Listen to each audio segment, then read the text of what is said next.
Good afternoon, everyone. My name is Miss Maria Rowan Aleta-Mendoza, and I will be your lecturer for this subject course, Personal Development. I am happy to be your lecturer, and since this is the first time that we meet each other, what we will be doing is that you will be introducing yourself. Just state your name and your age, where do you live, and then after that, we will be having our class regulations. So we will be doing some collaborations about it. Just tell me some rules that you wanted, and then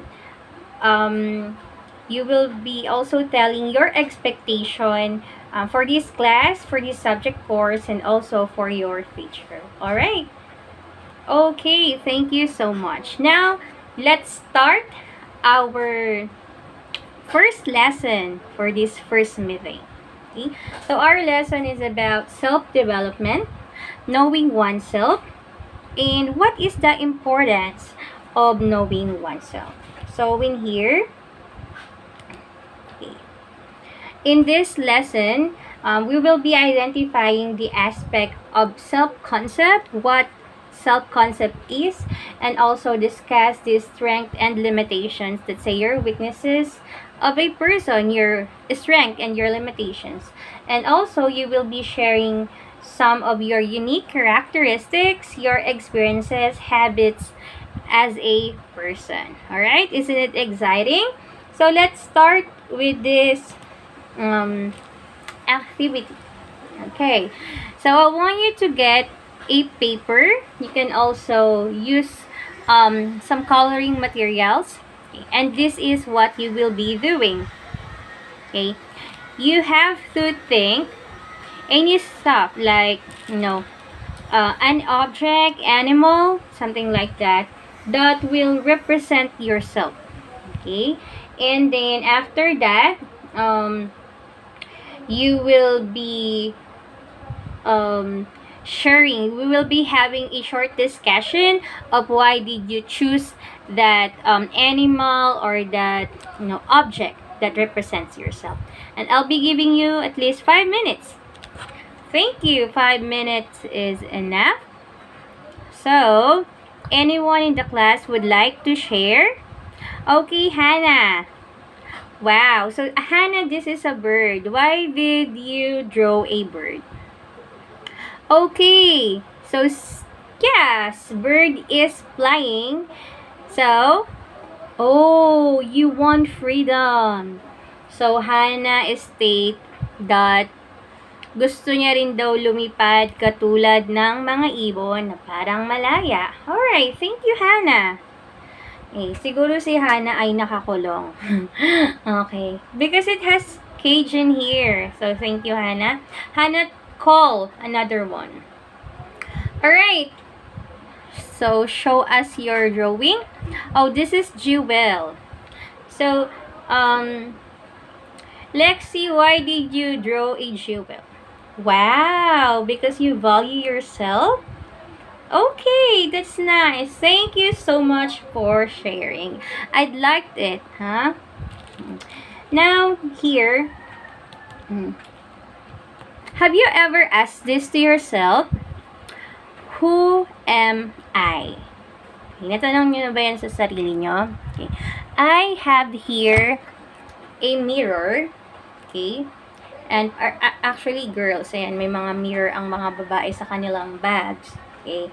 And try to look at yourself in the mirror and natanong nyo na ba yung sarili nyo na, sino ako?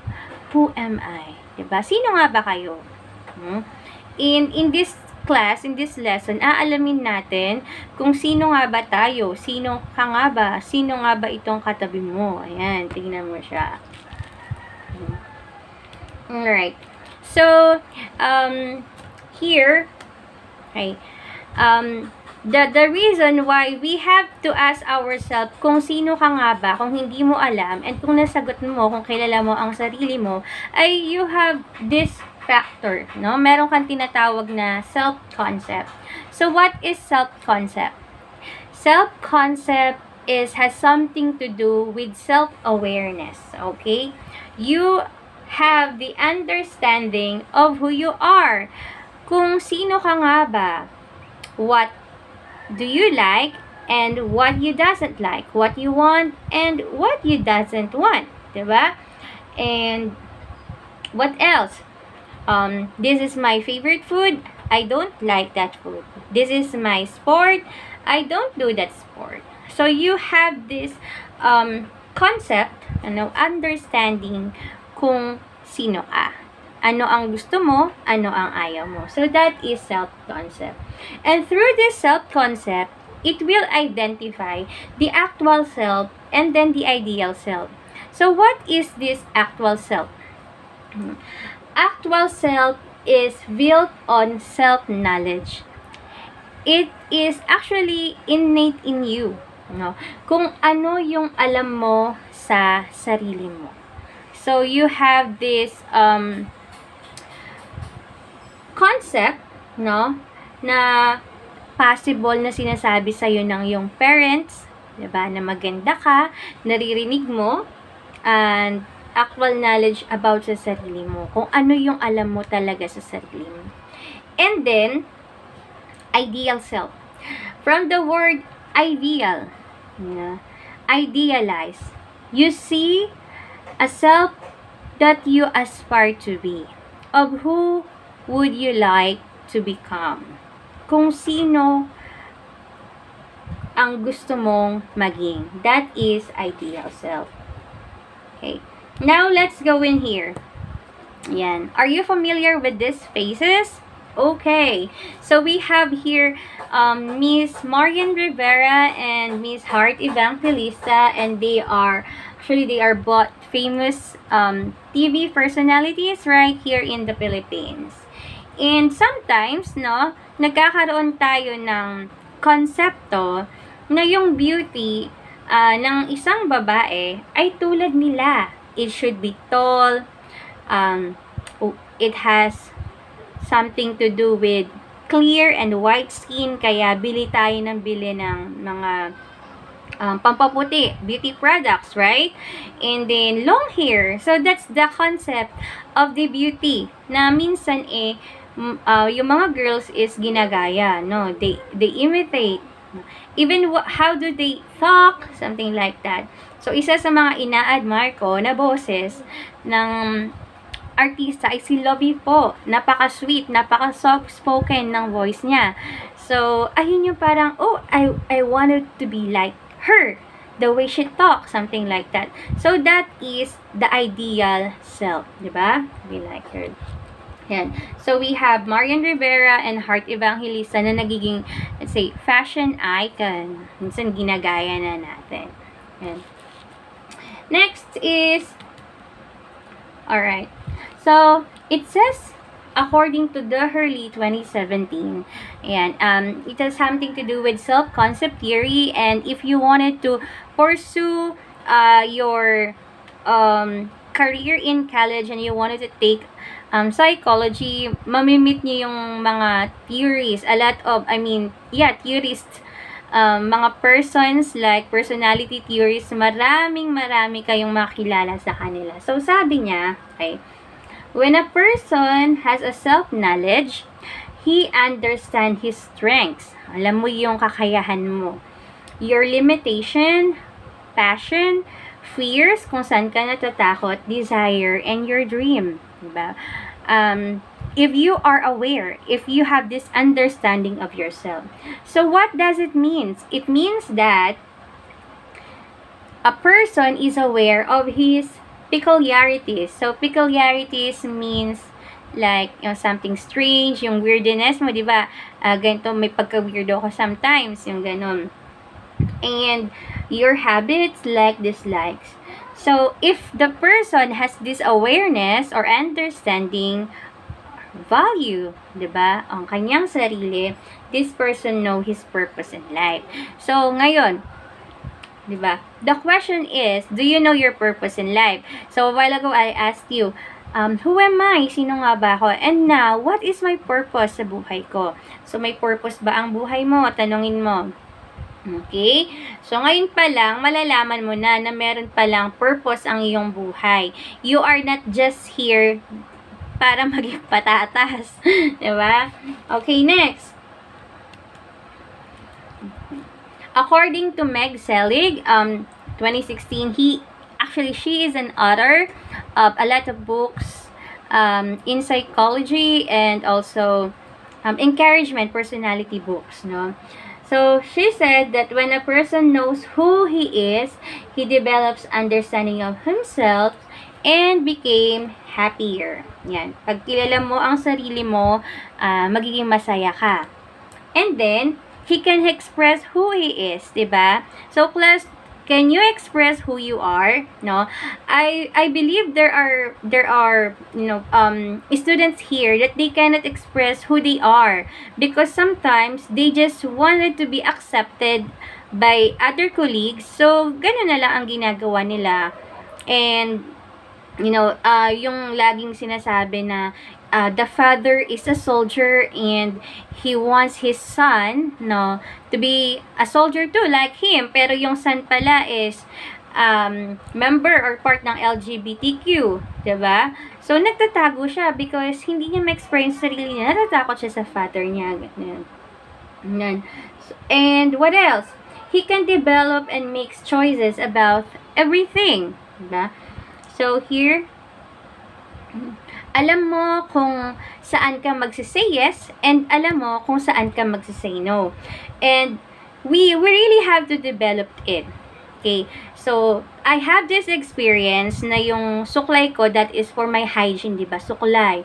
So, my friend wanted to borrow this suklay. Yan. So, ako naman, bakit ko to ipapahiram? Ayokong magpahiram ng suklay. Why? Baka mamaya kasi meron siyang tinatawag nating kuto or lisa and possible na mahawa ako. But she is my close friend. Paano ko to? Paano ako magsisay no? Ibibigay ko ba? Or what? Diba? So there is confusion na. So kung mayaman ka, pwede mo siyang bigyan ng suklay. Kaso bilhan ng suklay or ibigay mo, tapos bumili ka na lang ng sarili mo. Bakit? That's my favorite suklay. That's my favorite color. Diba? Ganon. So, that is very urgent. How will you say no and how will you say yes? Diba? Yung mga ganun. Favorite food mo, tas hihingiin. Diba? So, here, I'd like you to know na hindi magsama magsabi ng I don't like, no? And ayoko, no. Because that is for you. Diba? But, we really have to stand it. Kailangan alamin natin. Hindi lang basta-basta go on the flow ka. And then, he can understand what motivates him. Diba? So that's the meaning of, that's what Miss Selig wanted to tell na if a person has this self-concept, understanding, and self-awareness sa kanyang sarili, of course, alam niya kung saan siya na ma-motivate. Kaya ba, if I ask you right now, class, do you know what makes you motivated? Okay? So, how about you? Oh, your family is your motivation. That's good. What else? Your dream. So, what is your dream? You'd like to become? Oh, a model. So, a model. Yan. So, that is your ideal self. Diba? Meron ka bang ina-admire na model, Shasha? Oh, that's nice. How about you? Okay, you wanted to be famous as BTS. Okay. Next. Next one. Yan. Let's go to ideal self. So, as I mentioned a while ago, ideal self is how we want to be. Idealized image that has been developed over time. Ideal self could also, di ba, kung ito yung sinasabi ng parents mo, experiences mo, and yung mga natutunan mo. Let's say, ano ba ang gusto kong maging when I grow up?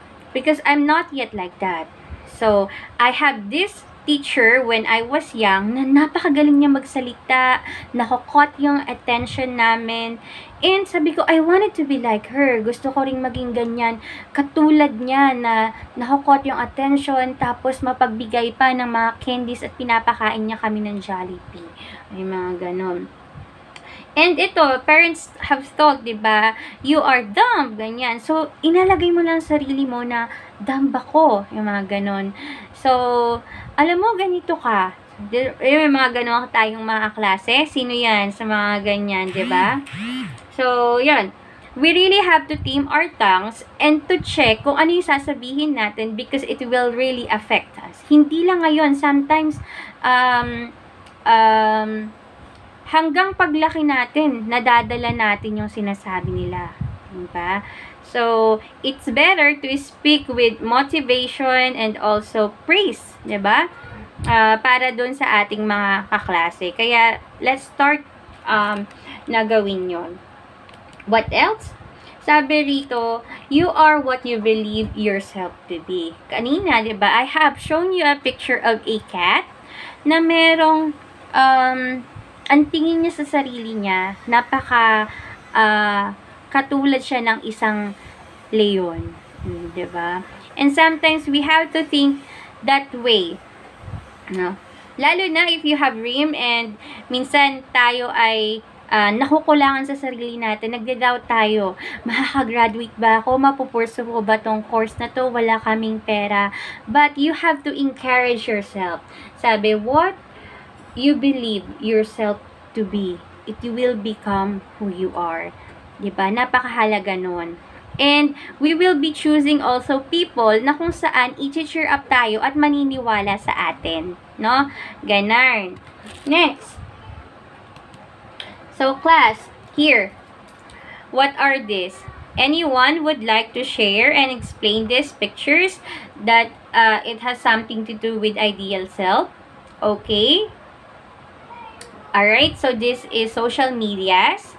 And then, the parent and the child. Alright? Oh, ikaw again, Shasha. Oh, sige. Okay. Aside from Shasha, okay, Leo. Alright, good job, Leo. Yes. Social media right now, particularly in this 21st century, your generation, mga students, are really affecting yourself, right?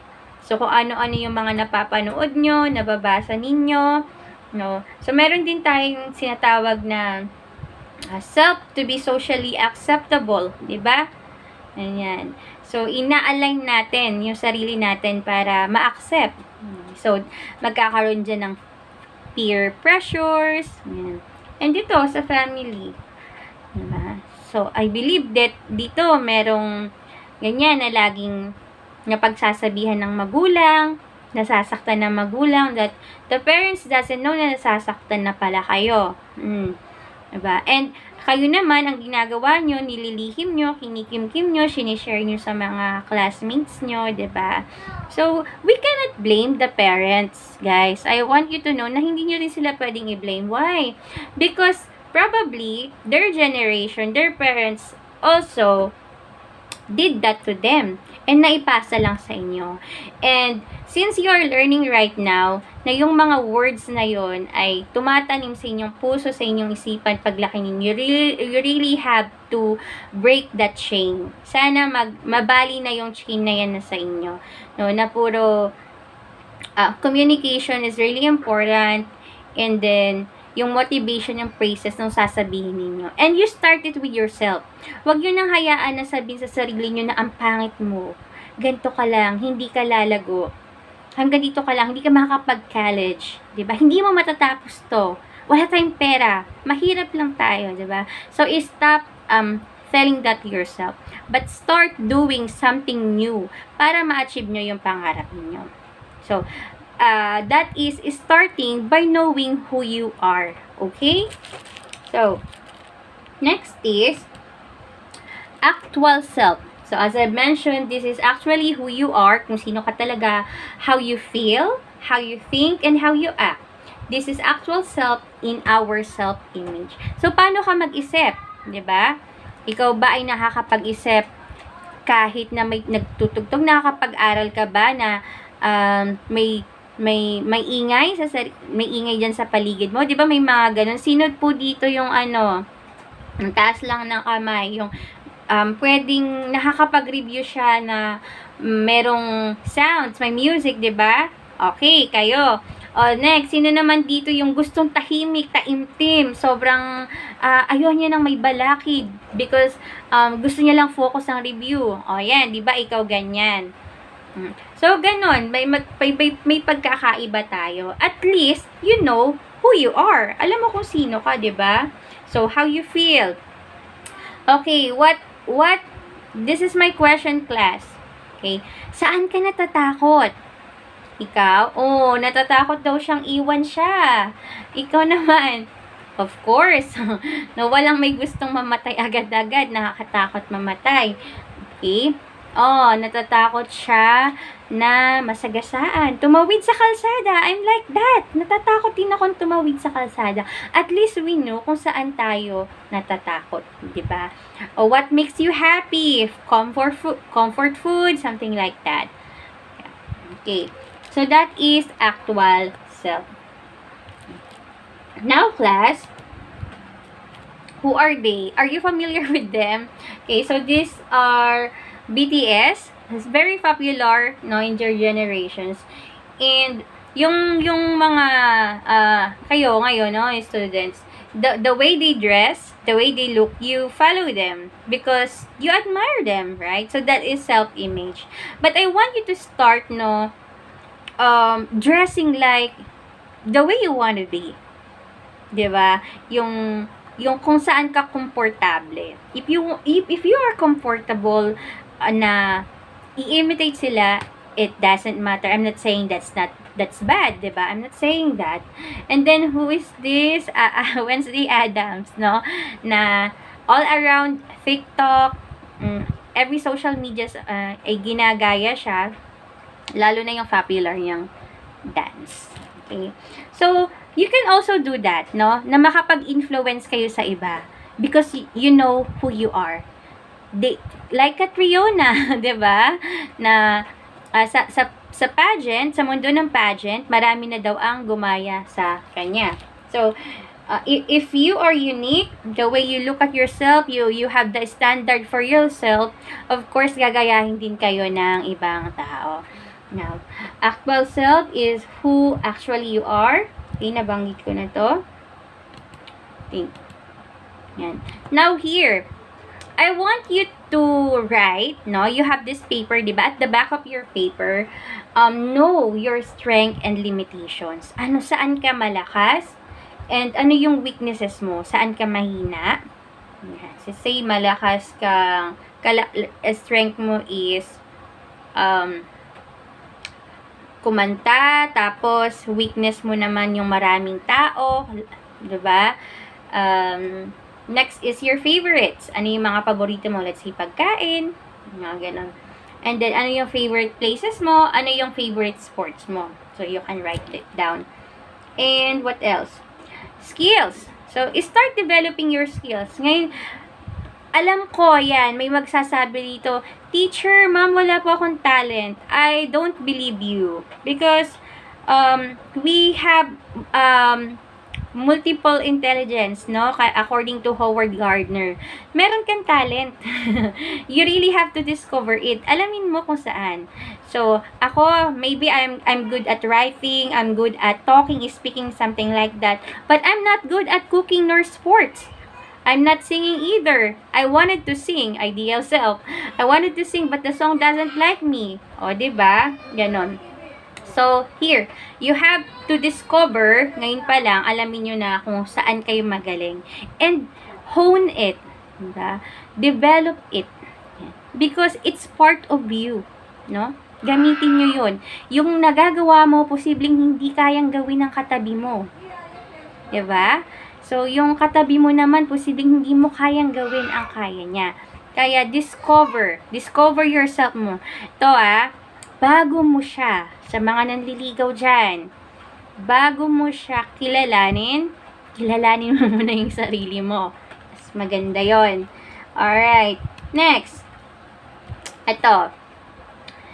In Psalm 139, chapter 13 to 14, verses 13 to 14, it is written there that for you created my inmost being, you knit me together in my mother's womb.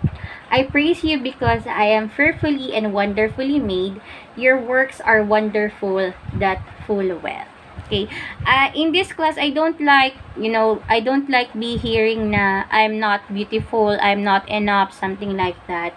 Because in the Bible, in God's Word, na nandun ka pa lang sa womb ng nanay mo, no? Ang sabi rito, you are made na wonderfully. So, maganda ka talaga. And kung wala pang nasasabihan yan, na kayo ay maganda, na kayo ay worthy, na kayo ay valuable, well, sinasabi ko yun sa inyo right now. Okay? And you start uplifting yourself. Okay? Because in this world, okay, time will come, class, darating talaga yung oras na walang makakaintindi sa inyo, walang mag-i-encourage sa inyo. You yourself lang. Minsan nakakalaban yung sarili nyo, pero you have to come back. Diba? Meron na ba kayong narinig na ito sa mga breakup, no? Lalo na sa mga age ninyo. So, break muna tayo. Hahanapin ko lang yung sarili ko. O, diba? Yung mga ganon. So, kailangan po sa mga magkukuha dito ng magiging partner nila, kailangan kilala niya ang sarili nila. Kasi kikilalanin mo rin kasi siya. And before that, you have to know yourself first, okay? Now, here. Okay. If the way I am, okay, the actual self, okay, the way I am, actual self, ito yung ako, is aligned to the way I want to be in the future, that is ideal self, there is a sense of mental well-being and peace of mind. Ibig sabihin po, class, there is congruency, alignment, no?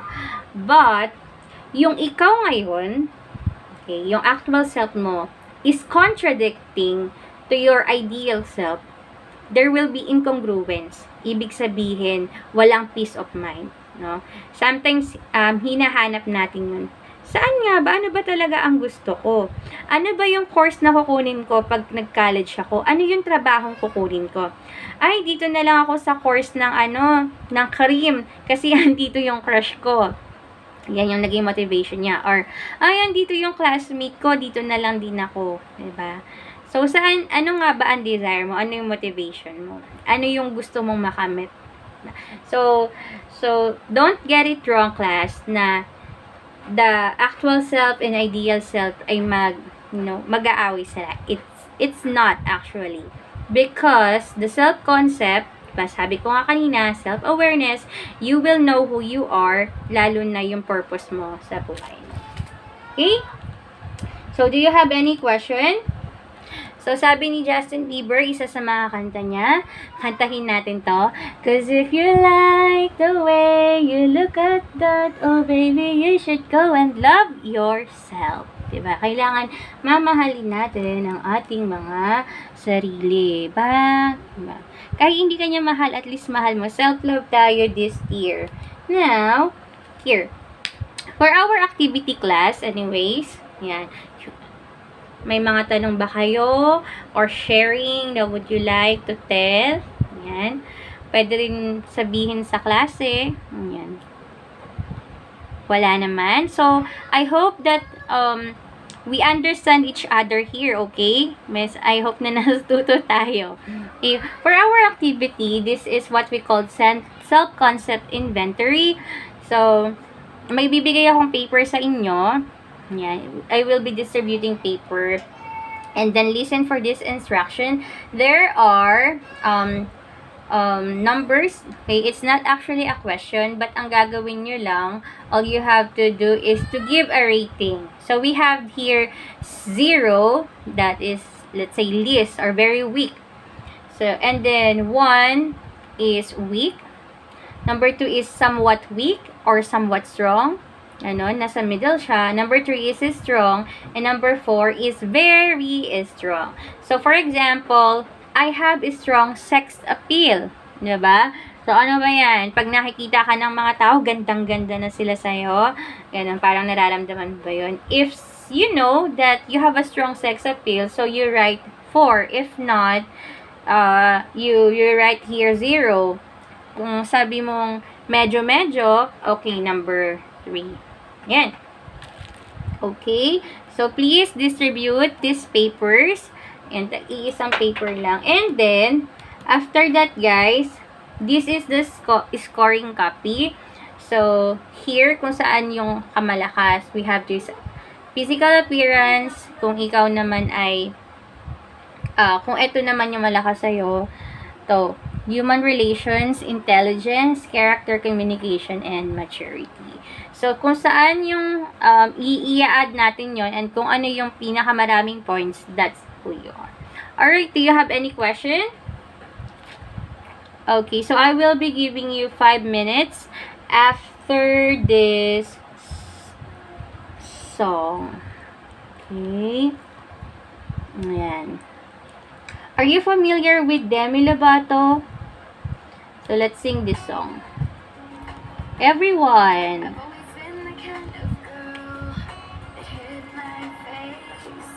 So afraid to tell the world what I've got to say, but I have this dream right inside of me. I'm gonna let you show. It's time to let you know. It's to let you know. This is real, this is me. I'm exactly where I'm supposed to be now. The next night shine on me. Now I found who I am. There's no way to hold it in. No more hiding who I want to be. This is me. That's song. Alright, so sabi sa kanta, this is real, this is me, and this is what exactly who you are. And do not hide, okay? Do not hide yourself. Start loving yourself now, appreciating yourself now. Okay? Because if you appreciate yourself, ma-appreciate mo rin yung mga tao sa paligid mo. And that ends our class today.